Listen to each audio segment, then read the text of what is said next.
주십시오. 여러분은 어떤 사람이 멋있나요? 여러분이 개인적으로 생각하는 어떤 특정한 사람이 있을 수도 있고 이미지가 있을 수도 있다고 생각해요. 난 저 사람 참 멋있다, 부럽다. 저는 하나의 이미지가 머릿속에 있어요. 나는 참 그걸 보면 되게 멋지고 감동되는 장면이 있습니다. 흰머리, 그리고 주름, 그리고 주름진 두 손을 높이 들고 찬양하는 남자를 보면 저는 되게 멋있습니다. 아마 그 이유는 여러분, 사람이 나이를 먹으면 고집스러워지거든요. 누구의 권위에 굴복하기 싫어요.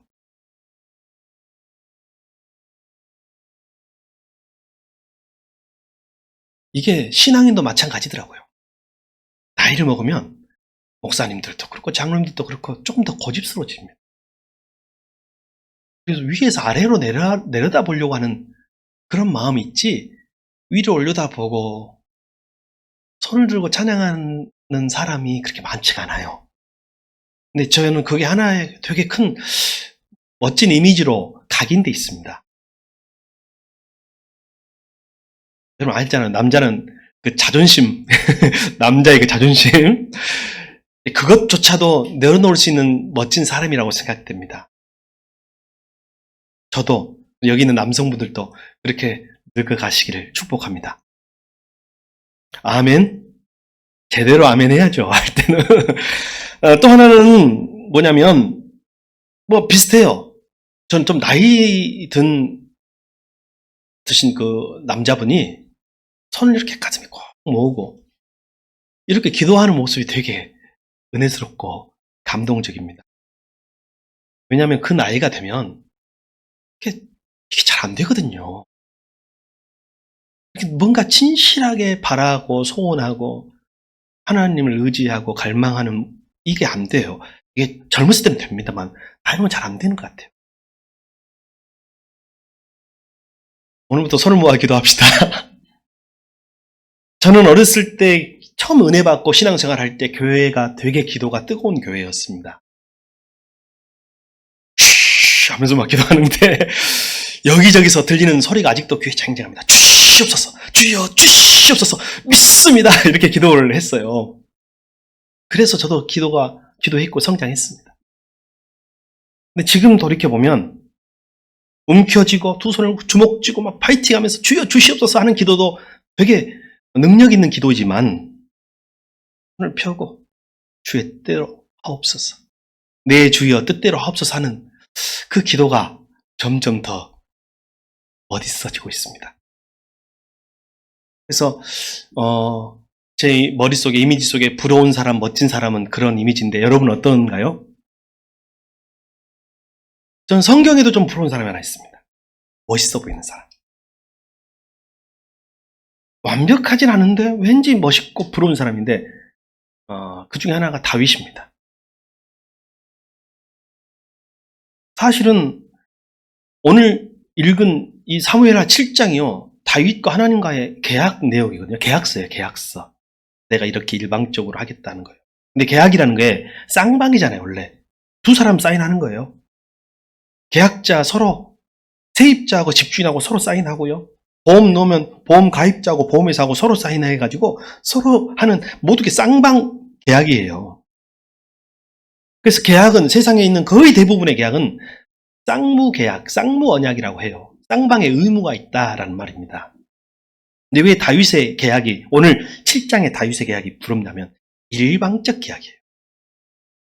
그래서 이 계약을 종적 계약, 아까 쌍무 계약은 횡적 계약이라 하거든요. 이 계약은 종적 계약이에요. 일방적으로 하나님과 다윗과 맺은 계약인데 은혜 계약이라고 합니다.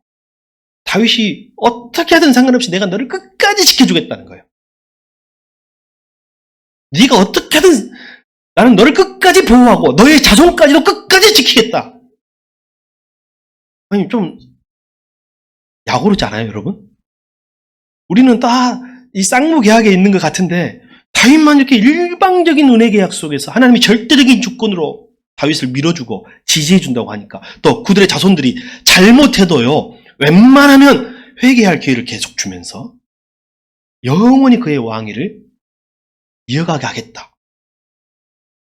여러분 중에 만약에 부럽지 않은 사람이 있다면 대단한 인격자입니다. 저는 그렇게 큰 인격자가 못 되는 것 같아요. 조금 셈이 납니다. 다윗 언약을 보면. 그러면 다윗 언약을 살펴봅시다. 왜 다윗 언약이 오늘 어떤 내용이 들어있는가? 주로 사무엘하 7장과 역대상 17장에 다윗 언약이 기록되는데 내용은 대동소이합니다. 첫 번째 약속은요. 다윗 왕가는 멸망하지 않고 영속하리라, 영원하리라는 영속성이에요. 여러분 북이스라엘의 역사와 남유다의 역사 중에 어느 나라의 역사가 더 길어요? 네, 남유다 역사가 길어요. 근데 왕의 수는 어느 나라가 더 많을까요? 북이스라엘이에요. 다사다난하고 고난이 많았다는 거죠. 왕조가 계속 바뀌어요. 왕만 바뀐 게 아니라 왕만 바뀌어도 왕이 빨리 죽었다는 거잖아요. 근데 문제는 왕만 바뀌는 게 아니라 왕조도 계속 바뀌는 거예요. 어떤 목사님이 자기를 소개하는데 이렇게 소개하는데 그 한마디로 다 끝났습니다. 교회 역사 17년인데 자기가 8대 목사랍니다. 그렇게 소개 하더라고. 끝. 네, 알겠습니다. 목사님. 이렇게 얼마나 고난이 많은 교회예요. 근데 제가 있잖아요. 그런 교회는 성령이 역사하지 않습니다. 아니, 좀 극단적으로 말했을 때 그 안에서도 하나님은 일하시지만 웬만해서는 성령이 역사하지 않나요? 그 사람들 마음이 얼마나 강팍하겠어요. 교회가 한 50년 됐는데 목사님이 한 2명, 3명 있으면 은혜로운 교회입니다. 그럼 저희도 빨리 네, 농담이고요. 바뀐다는 게 그렇게 좋은 게 아니에요. 바뀐다는 게 좋은 게 아닙니다. 사실 탄핵의 필요성도 있지만 탄핵은 그 국민에게 큰 아픔을 줍니다. 대통령도 마찬가지예요. 우리 탄핵한 나라잖아요, 우리도. 제가 어떤 노예 정치 활동은 거의 지양하는 편인데 봉사직이라고 해서 남북 선교협력위원회 선교 들어가고 남북 들어가니까 또 네 알겠습니다 해가지고 봉사를 하는데 거기에 와서 같이 봉사하시는 장로님 한 분이 좀 친해지니까 자기 속 이야기를 하는 거예요. 목사님 저는 성도로서 겪지 않아도 될 많은 일들이 있습니다. 지금 생각해보니까 하나도 제게 유익이 없어요. 아픔으로만 남습니다. 제가 그 교회 사정을 이제 소문으로 들어서 좀 알거든요. 일대 목사님은 스캔들로 목회를 잘 하시다가 그만뒀고, 이대 목사님은 목회를 정말 잘 하시다가 교회가 막 부흥하고 막 성장하는 중에 목사님하고 사모님이 신비주의에 빠졌어요. 귀신론. 그래가지고 이제 어려움을 겪게 돼가지고 또 나가게 되셨는데, 제가 그 말 다 듣고 있다가 제가 가끔 했던 말 있잖아요. 저쪽 대구 쪽에 목회를 잘 하시는 목사님인데 20년 정도 목회를 하니까 교회에서 굉장히 교회도 부흥성장하는 교회였고 은혜로운 교회인데 20년 되니까 교회 장로님 몇 분이 목사님 우리 교회는 원로 없습니다. 이제 사임하십시오. 사실 그게 법은 아니에요. 원래 안 하는 것이 법이에요. 근데 사임하십시오. 그만두십시오 하면 끝까지 이제 고집을 피우기 시작했는데 거기서 옆에서 목사님이 순순하게 그것을 받아들이고 이제 얼마 남지 않은 목회 기간이지만 나와가지고 개척을 하셨어요. 그래서 옆에서 친한 분들이 이렇게 말했다는 거죠. 아니 왜 목사님 무슨 잘못한 것도 없고 그런데 왜 그렇게 순순히 나오냐는 거지. 아니 할 때까지 한번 대항해보고 싸울 때까지 한번 싸워보시지 라고 말을 했다는 거예요. 그 목사님이 그 전해준 소리가 뭐냐면 저는 그 말이 굉장히 은혜스러웠습니다. 나는 목회를 할 만큼 했습니다. 그리고 나는 내 신앙이 흔들리진 않습니다. 웬만해서. 근데 내 자녀들은 앞으로 신앙생활을 해야 될 게 아니겠습니까? 근데 내가 교회에서 막 대립각을 세우고 싸우고 교회를 옮기고 했다면 우리 자녀들이 앞으로 신앙생활을 잘 할까요? 자, 이 말을 그 장로님한테 해준 거예요. 우리 공주에. 그랬더니 그 목사님이 비밀 이야기를 하네. 목사님 사실 제 딸들이 목사님은 이제 그 장로님은 60대 한 중후반 정도 되시는데 제 딸들이 요즘 교회에 나오지 않습니다. 저의 큰 슬픔입니다. 왜냐하면 교회 안에서 자기 아버지가 장로님이니까 그런 걸 수습하는 과정에서 아픔을 겪었다는 거죠. 여러분, 이 왕조가 바뀌지 않는다는 것이 얼마나 큰 나라의 큰 축복인지 몰라요. 다윗에게 그 약속을 하는 건데 길게 약속하세요. 근데 놀랍죠, 여러분. 근데 남한국 망해요, 안 망해요? 망하잖아요. 그럼 사람들이 어떻게 생각해요? 하나님의 약속 틀렸네? 근데 하나님의 약속 틀렸어요? 아니죠. 그 왕조를 누가 이어가요? 우리 주 예수 그리스도 왕이신 주님께서 그 약속을 이어가시고 계승자가 되신 것이고 오늘날도 우리 왕으로 계시잖아요. 그래서 다윗 약속의 가장 큰 약속 중에 하나는 뭐냐면 다윗 왕가의 영속성입니다. 내 집과 내 나라가 내 앞에서 영원히 보존되고 내 왕위가 영원히 경고하리라. 두 번째, 성전 건축에 대한 약속이에요. 여러분, 성전 건축 하고 싶어요, 안 하고 싶어요? 그건 마음대로 되는 게 아니에요. 하고 싶다고 하고 안 하고 싶다고 안 하는 거예요. 저도 하기 싫었는데 어떻게 이렇게 조그만 예배당이라도 짓게 됐잖아요. 근데 다윗은 놀라운 사람인 게 하나님의 집을 그토록 짓고 싶어 했어요.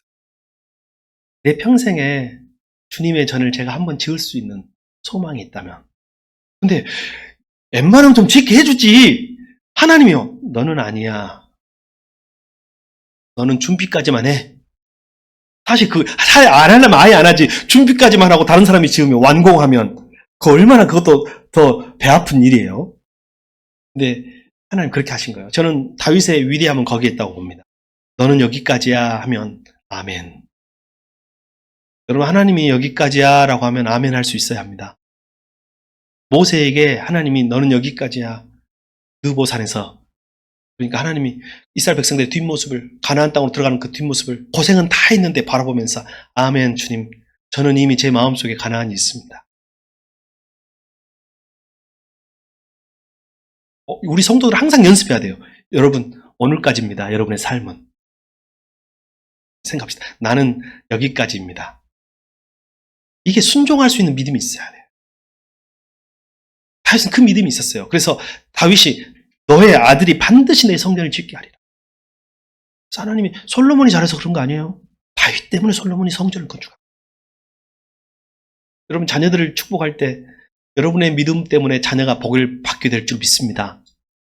이게 우리가 변하지 않는 하나님의 약속이에요. 그는 내 이름을 위하여 집을 건축할 것이요 나는 그의 나라 왕위를 영원히 견고하게 하리라. 그리고 하나님은 끝없는 자비와 인내를 인도하심을 약속하십니다. 다윗의 후손들이 혹 범죄할지라도 제가 사람이 우리 어찌 보면 저는 개혁 성경이 더 시적이라고 생각하는데 인생 막대기와 사람 채찍이라는 말이 나와요. 여러분, 우리 인간에게 있어서 이것처럼 우리를 훈련시키는 것이 없는 것 같아요. 여러분, 자식 아니면 우리가 하나님 앞에 겸손해질 이유가 별로 없어요. 안 그래요? 제가 내 자식들 아니면 겸손할 일이 별로 없습니다. 여러분도 마찬가지죠?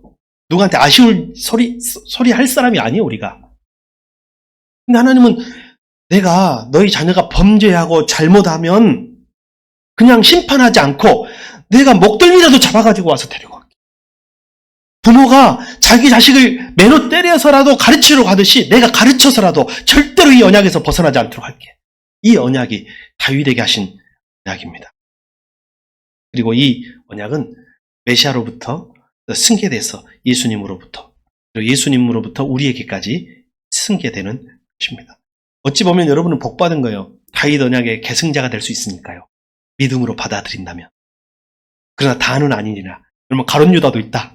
항상 그 생각을 마음속에 겸손하게 하시기를 바랍니다. 내가 가룟 유다가 돼서는 안 되겠다. 그럼 저는 왜 이토록 엄청난 은혜의 일방적 언약을 하나님은 다윗에게 주셨을까? 이건 맺은 게 아니라 주신 거거든요. 일방적, 하나님만 의무가 있는 언약. 쌍무 언약이 아니라 단무 언약이죠. 하나님만 의무가 있는 언약. 다윗은 어떻게든, 그러니까 왜냐하면 이건 엄청난 신뢰관계가 형성됐을 때 가능한 거예요. 저는 왜 다윗에게 하나님이 이 언약을 주셨을까 생각해 보니 다윗은 하나님의 마음에 합한 사람이었다. 여기서 결론을 얻습니다. 다윗을 시샘하고 부러워하기보다 다윗은 어떻게 하나님의 마음에 합하였는가, 그리고 우리도 어떻게 하면 하나님의 마음에 합한 사람이 될 것인가가 오늘 이 시간 하나님 우리에게 주시는 말씀인 줄 믿습니다. 여러분, 하나님의 마음에 합한 사람이 성경에 이렇게 나와 있어요. 하나님의 마음에 맞는 사람. 어떤 사람이 하나님의 맞는 사람에게 이토록 일방적인 사랑, 이토록 극단적인 사랑으로 그 사람을 사랑할 수 있는가? 처음 언제 이 말씀이 등장하냐면 사울이 하나님한테 범죄할 때입니다. 사울이 하나님한테 범죄하자 명령에 순종하지 않자 하나님은 사울 대신 하나님의 맞는 사람을 찾기 시작합니다. 그 사람이 누구였어요?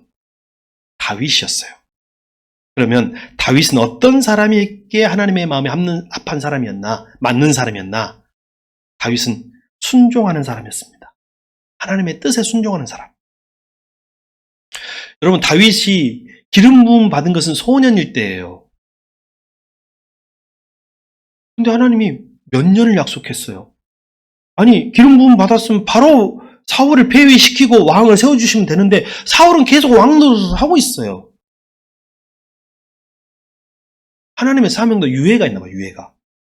근데 자기는 왕으로서의 정체성도 있지만 세워진 왕은 아직 있으니 하나님이 그를 아직 폐위시키지 않았으니 그러면 이게 무슨 말이에요?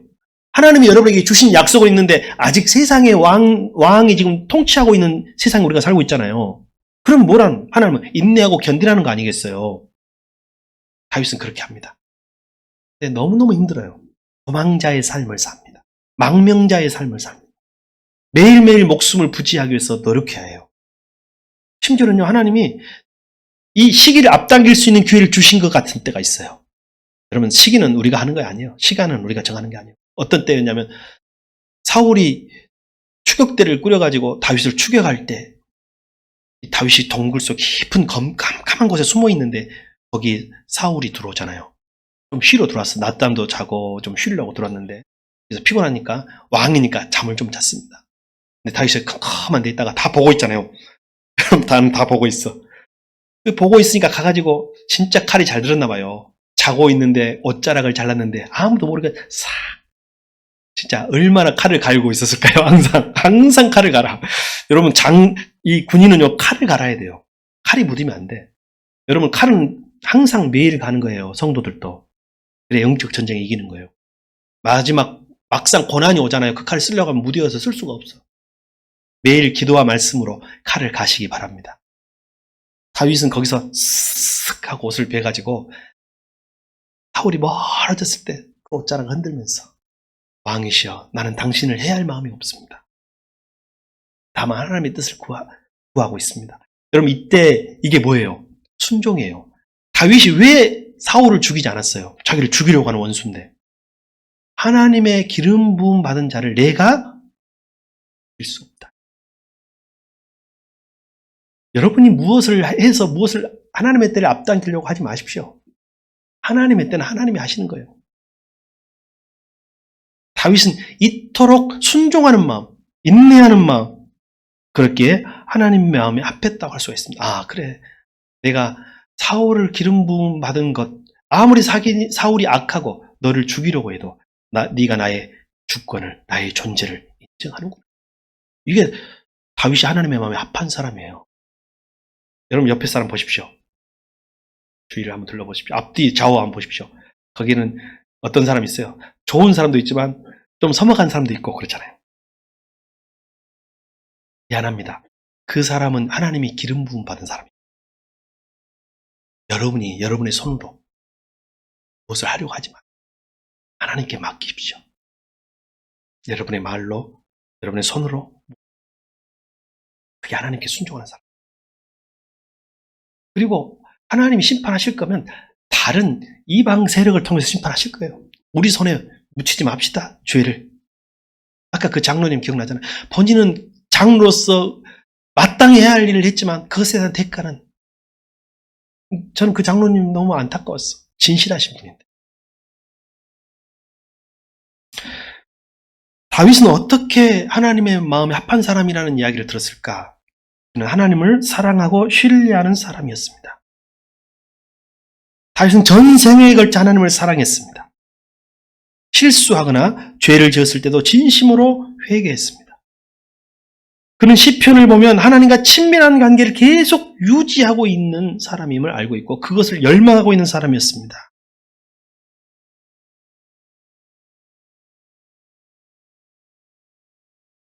여러분, 다윗이 절망할 때, 쫓겨다닐 때, 낭망할 때, 블레셋에서 망망해서 침을 제일 흘리고 아까 그랬잖아요. 남자가 손 들고 찬양하기가 쉽다고 해서 어렵다고 했어요. 이상해. 한국은 그래요. 한국은. 외국 사람들은 덜 하는데 한국 사람들은 왜냐면 이상한 그 유교적 전통이 남아있어요. 하는 그 양반 있잖아요. 양반. 안 돼. 저도 안 될 때가 있습니다. 그래서 하나님께 자기 자신을 맡기고 그분을 인도하고 의지하고 순종하는 모습을 그들은 계속 갖고 있습니다. 자기가 성전을 짓고 싶어 했어요. 근데 하나님이 너는 여기까지 할 때 하나님을 신뢰함이 없으면 여러분 그 순종 못해요. 여러분 왕인데 지으려고 하면 왜 못 짓겠어요? 지어! 이런 한마디면 끝나는 거예요. 여러분 토끼를 냉장고에 어떻게 넣어요? 3단계가 있다면서요. 문을 연다. 토끼를 넣는다. 문을 닫는다. 제가 요즘도 그런 말이 있는가 봐요. 여러분 부목사 시절에 이 부목사들 유머가 있었습니다. 그게 뭐냐면 토끼를 냉장고에 넣는 방법. 담임 목사가 부목사에게 시킨다예요. 그러면 무조건 해내야 돼. 그런 유머도 있었습니다. 별로 공감하지 않으시는군요. 코끼리를 여러 마리 냉장고에 넣습니다. 저는 예, 안 되면 되게 하라. 왕이 성전 지어 하면 짓는 거예요. 근데 그 권위를 사용하지 않고 힘을 사용하지 않는 것, 그건 하나님에 대한 신뢰 없이는 안 되는 거예요. 힘이 있다고 다 쓰는 거 아니에요. 여러분 집에서 남자가 힘 있다고 막 힘을 쓰면 어떻게 돼요? 그럼 어디다 쓰는 거예요? 밖에 나가서 쓰는 거지. 집에서 집안 사람들한테 힘쓰면 그게 뭐예요? 안 되는 거잖아요.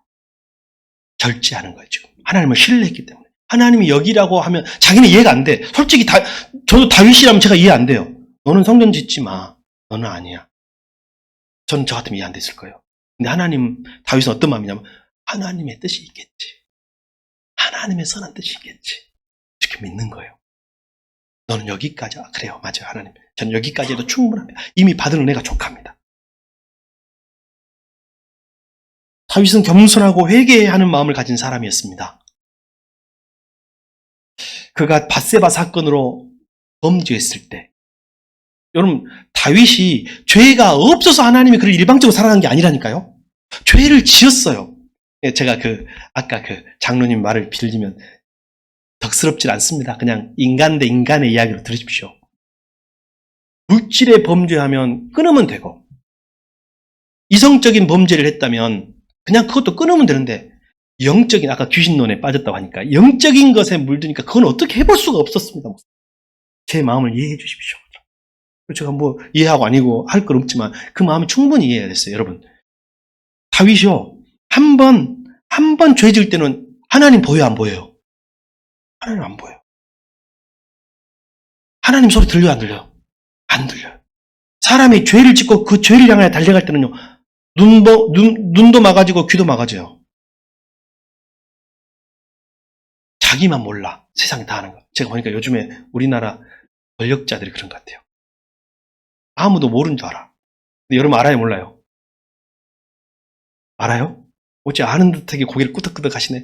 우리나라 대통령들은 자기 죄를 몰라요. 우리는 다 아는데.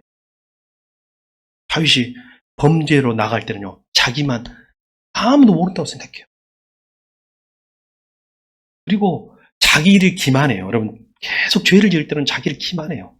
자기 속임을 말하는 거예요. 자기를 속이고 아무도 몰라. 그리고 이건 죄가 아니야. 그럴 수도 있지. 왕인데 이렇게 합리화하면서 가는 거예요. 요즘에 보니까 그럴 수 있지. 왕인데 이게 굉장히 일반인들도 많이 쓰는 것 같아요.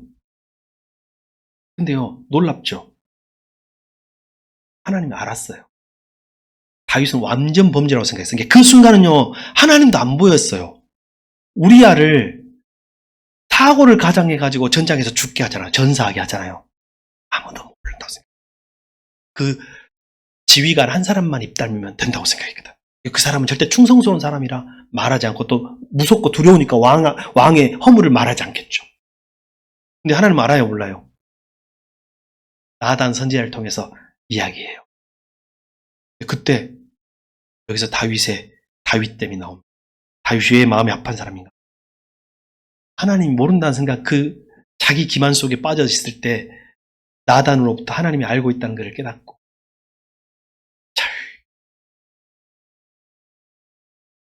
눈물로 회개하기 시작합니다. 다윗이 하나님의 사랑을 받은 것은 범죄하지 않아서가 아니라 진실로 회개하는 사람이었기 때문에. 회개도, 그건 죄도 진심으로 짓고요. 회개도 진심으로 하더라고요, 보니까. 그가 말년에 인구조사를 하거든요. 여러분, 이스라엘에서 인구조사는 굉장히 의미가 있는데, 여러분, 고대 왕들은 인구조사를 왜 한 줄 아세요? 세금 거들라고 하는 거예요. 국가의 세금, 인두세. 사람의 수를 계산해야 세금을 거둘 거 아니에요. 또 하나는 뭐냐면, 전쟁하려고 군대를 파악하고 군대를 모병하기 위해서, 모집하기 위해서 하는 거예요. 그럼 왜 해요? 다윗이 왜 인구조사를 했어요? 이제 권력이 세질 만큼 세지고 왕 노릇도 할 만큼 했으니까 자기 힘을 알고 싶고 과시하고 싶은 마음이 생겨서 하나님보다 자기 힘을, 군대의 힘을 의지하게 된 거예요. 그때에도 하나님이 이스라엘에 큰 심판을 내리자 금방 겸손히 회개하고 돌이켜서 그의 잘못을 뉘우치는 회개하는 사람이었다. 겸손한 사람이었다. 여러분, 오늘 우리는 여기서 몇 가지를 알 수 있습니다. 하나님이 왜 그토록 다윗을 일방적으로 사랑하셨는지, 완벽함에 있는 것이 아니었습니다. 그럼 여기서 조금 더 생각해 볼 필요가 있어요. 하나님의 마음에 합하지 않는 사람도 있다, 없다?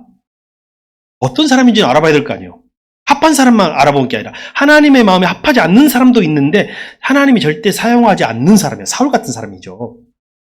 저는 사울 이야기를 많이 했으니까 오늘 예수님 시대로 돌아가서 예수님이 했던 그 말씀으로 몇 마디를 드리고자 합니다. 저는 사두개인 같은 사람이라 생각합니다. 사두개파 사람들. 사두개인은 개인을 말하는 게 아니라 그 일파를 말하는 거예요. 당시 권력자들입니다. 사두개인은 사독파라는 뜻입니다. 사독이라는 제사장이 다윗 시대에 있었거든요. 그 사독파라는 것은 그 제사장의 후예들인데 남왕국이 멸망하고 그 제사장들이 왕조를 만들어가지고 왕국까지 만들었던 이 중간 시대가 있어요. 신약과 구약의 중간 시대가 있었는데 그들은 권력을 추구하는 권력의 맛을 본 정치 제사장들입니다. 당시 예수님 당시에 최절정에 있던 사람들, 힘의 권력자들, 능력자들. 그래서 그들은 쉽게 말하면 현실주의자들이에요. 현실주의자들. 이 땅에서 잘 되고 복 받는 것이 제일 중요한 사람들. 권력을 잡는 황금 만능주의자, 물질 만능주의자들, 권력 숭배자들, 그리고 황금 숭배자들입니다. 저는 이런 사람들은 하나님의 마음에 합할 수 없다고 생각합니다. 그러나 교회에 이런 사람도 있을 수 있습니다. 가룟 유다가 있었듯이. 왜냐하면 그들도 제사장 노릇을 했거든요. 이 제사장이라는 것은 권력을 유지하고 현실의 물질과 어떤 계급을 탐하는 통로가 될 수 있어요. 오늘은 어떤 것이냐? 교회의 직분을 계급과 신분으로 여기는 것은 저는 사두개파, 그리고 물질에 붙들려서 물질을 의지하고 모든 판단이 이익이 있느냐 없느냐에 따라서 결정하는 사람은 하나님 뜻이 없는 거예요. 그 사람은 하나님이 아무리 사용하려고 사용할 수가 없어요. 다윗이 한번 범죄로 갈 때는 하나님도 안 보였던 것처럼 그 사람은 하나님 사용할 수 없어요. 여러분, 우리나라가 장로교가 가장 우세의 교파거든요. 우세한 교파입니다. 근데 세계적으로 봤을 때 장로교는 굉장한 마이너 교파예요. 왜 우리 한국에서만 장로교가 유독 이렇게 부흥했는 줄 아세요? 냉정하게 역사학자들이 분석해 보니 한국은 양반 상놈이 있었던 신분사회, 유교사회였던. 그래서 교회에서 직분 받는 것을 양반의 신분을 얻는 것처럼 생각했어요. 한국하고 딱 맞았어요. 그래서 교회에 와서 좀 행세하려면 장로 돼야 된다고 생각해요. 양반들이 장로 되려고 했고요. 상민들은 더 도전을 받아요. 내가 밖에서는 상민이지만, 상놈이지만, 교회 가면 장로가 된다면, 이런 생각을 암암리에 깔고 갔던 거예요. 그래서 그 안에 부흥이라는 긍정적인 이면도 있지만, 저는 현실적 사두개인들이 탄생할 수 있는 구조였다. 라고 생각을 합니다. 여러분, 돈을 하나님보다 더 사랑하는 성도는 하나님이 사용하지 않습니다. 권력을 하나님보다 더 의지하고 붙들려고 하는 성도는 하나님이 사용할 수가 없습니다. 두 번째로 저는 예를 들면 사울이 이런 사람이에요. 사울. 바리새인 같은 사람이에요. 바리새인은 율법주의자예요.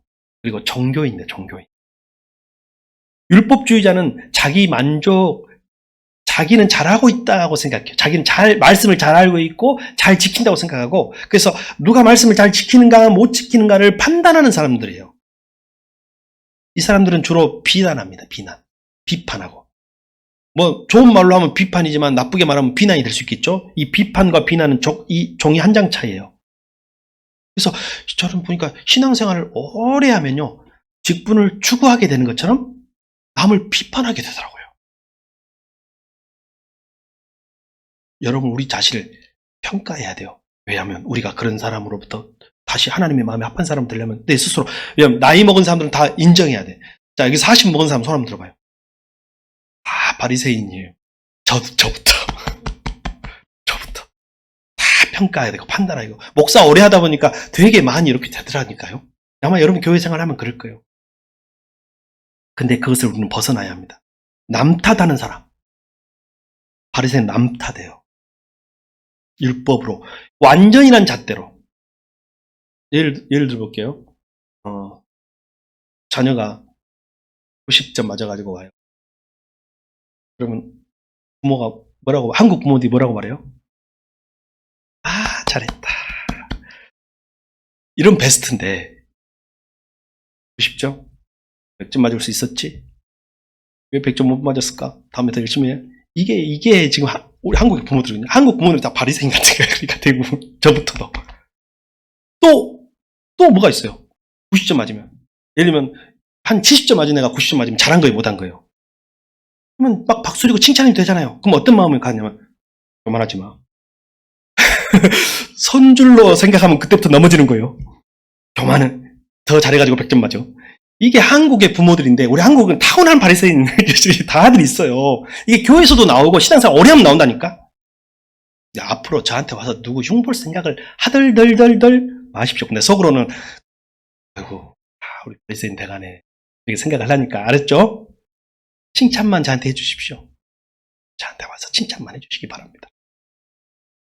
남 탓하는 사람이 교회에서, 가정에서도 나타나요. 가정에서도 부모가 나이를 먹으면, 애기 때 보세요. 막 애기 낳으면 얼마나 똥 싸도 이쁘다고 하다가 나중에 보면 자식을 계속 판단하고 평가하듯이, 성적표로 점수를 매기듯이 부모들이 그렇게 돼가는 것처럼 나중에 처음 결혼할 때는 어때요? 부부지간에 100% 만족해서 결혼한 게 아니라 콩깍지가 씌어서 하나가 좋으니까 다 좋아져서 결혼한 거 아니에요. 근데 결혼하고 나면 콩깍지가 벗어지면 바리새인이 된다니까요. 그럼 어떻게 해요? 완전이라는 잣대로, 물질이라는 잣대로, 능력이라는 잣대로 평가해요. 나의 이익이라는 잣대로 평가하는 거죠. 그러니까 하나님의 마음에 합할 수가 없어요. 그러니까 이게 꼭 신앙생활을 했으면 나온 게 아니라 인생 전반적으로 다 나오는 거예요. 저도 그렇게 생각합니다. 교회에서 저는 모든 성도들 다 품어야 하지만 리더로서 나가야 할 사람들은 하나님의 마음에 합한 사람이어야 된다고 믿습니다. 우리 하나님의 마음에 합한 사람이 됩시다. 축복 한번 합시다. 하나님의 마음에 합한 사람이 됩시다. 하나님의 마음에 합한 사람이 됩시다. 하나님 마음에 순종한 사람. 아니라고 하면, 하나님이 아니라고 하면, 그래요, 주님, 아닙니다. 여기까지 하면, 그래요, 주님, 여기까지입니다. 이렇게 하는 사람이 교회 리더가 돼야지, 목사가 돼야 되고, 그죠? 우리나라처럼 목사 되는 데 없어요. 제가 이번에 태국 가서 깜짝 놀랐어요. 제가 태국 신학교 가서 강의하고 왔잖아요. 우리가 다시 겨울에 갈 거예요. 우리는, 여러분, 신학교 졸업하면 2년 후에 목사 안수 받아요. 웬만하면. 아니면 목사고시 떨어져도 3년, 4년 후에는 다 받아요. 목사가 안 된대요. 신학교 졸업해도. 그럼 얼마나 되냐면 20년 정도 기다려야 된대. 그러니까 거기는 목사 되려고 신학교 가는 게 아니라 사역자가 되려고 가는 거예요. 아니, 어느 교회에 담임 목사 자리가 비면 검증되고 사역 훈련된 사람 중에서 담임 목사로 된대. 목사 안수를 이렇게 쉽게 주는 나라가 없어요. 신학교 가고 싶다고 자기 마음대로 가는 나라도 별로 없고, 왜냐하면 신학교가 고난이잖아요. 목사만이 아니라 교회 모든 직분은 동일하다. 그래서 우리 새순교회에서 우리 교회는 누구나도 다 환영이고 다 사랑받고 해야 되지만 우리 새순교회 적어도 리더십에 있어서만큼 타협하기 싫습니다. 안 세우면 안 세웠지. 하나님 마음에 합한 사람이 됩시다. 하나님의 마음에 합한 사람. 다윗은 완벽한 사람이 아니었습니다. 그러나 그의 중심에는 항상 하나님을 향한 열망이 있었습니다. 그의 삶을 통해 우리는 다음과 같은 교훈을 얻을 수가 있습니다. 하나님은 완벽함이 아니라 진실한 마음을 원하신다. 여러분, 영과 진리로 예배한단 말이 무슨 말입니까? 영으로, 진리로. 영은요, 진실한 마음을 말합니다. 결국은 하나님은 하나님의 마음에 합한 자의 예배를 받으신다는 뜻입니다. 그리고 회개는 하나님과의 관계를 회복하는 중요한 열쇠가 된다는 것을 깨달아야 합니다. 언제 회개해야 되냐면 여러분이 회개할 것이 생각이 안 날 때 회개하십시오.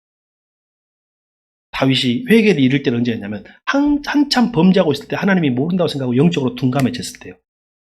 여러분 스스로에 대해서 회개할 거리가 생각이 안 나고 아까 바리새인화 되어가고 있다면 그때가 회개할 때인 줄 믿습니다.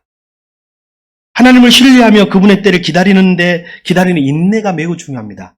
하나님의 마음에 합한 사람은 기본적으로 신뢰하고 인내해야 돼. 하나님의 때를 믿습니다. 하나님의 방법을 믿습니다. 그래도 하나님의 능력을 믿습니다. 하나님의 뜻을 우리는 믿고 나아가는 것입니다. 우리 모두 하나님의 마음에 합한 사람이 되어서 다윗에게 하셨던 일방적 은혜 계약을 우리에게의 계약으로 바꿉시다. 만듭시다. 기도하겠습니다.